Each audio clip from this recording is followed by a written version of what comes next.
In the heyday of the Disney Renaissance, a number of spin-offs of their more successful films were created, some of which were of, let's be charitable and say, questionable quality.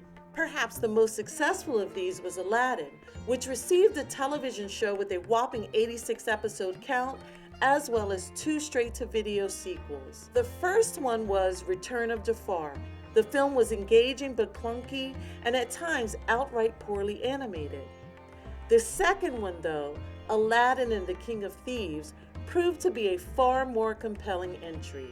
In an age where Disney seems to be returning to an ideology that led to sprawling franchises growing out of a single project, the studio could do a lot worse than revisiting easily the best of the straight-to-video Disney sequels. That's why we're bringing Aladdin and the King of Thieves straight out of the vault.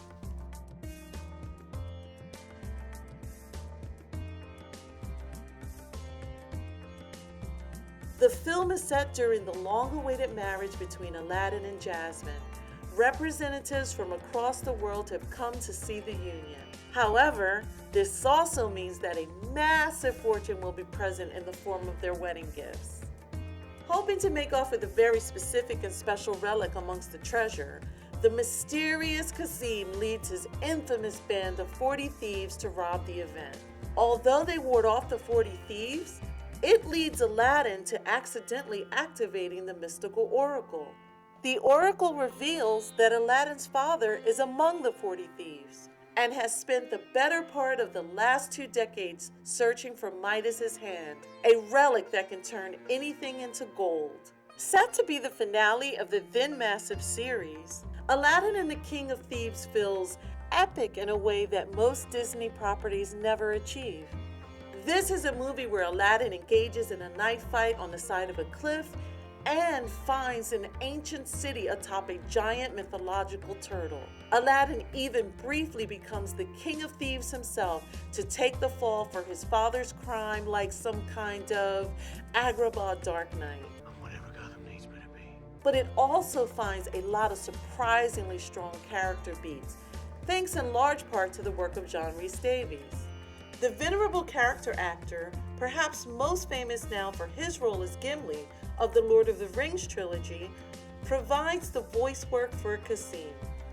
His life and the fact that he became not just a street rat like Aladdin once was, but the king street rat throws genuine complex doubt into Aladdin's mind and presents the audience with a much more adult and complicated problem to confront.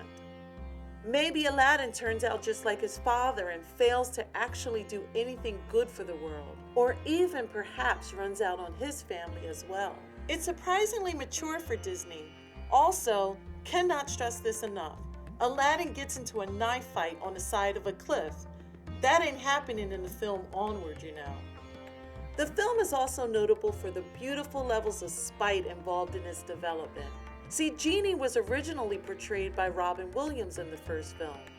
The film's directors have even been quoted as saying the movie needed Williams to work as well as it had been designed. But Williams was also starring in the film Ferngully at the same time and refused to drop out of his agreement with 20th Century Fox despite the insistence of then chairman of Walt Disney Animation, Jeffrey Katzenberg.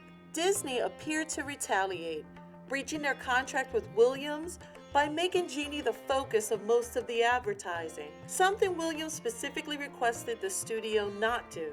The legendary comic actor then vowed to never work with Disney again.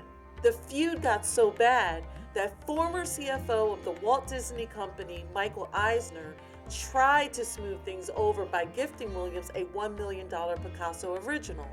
It didn't work.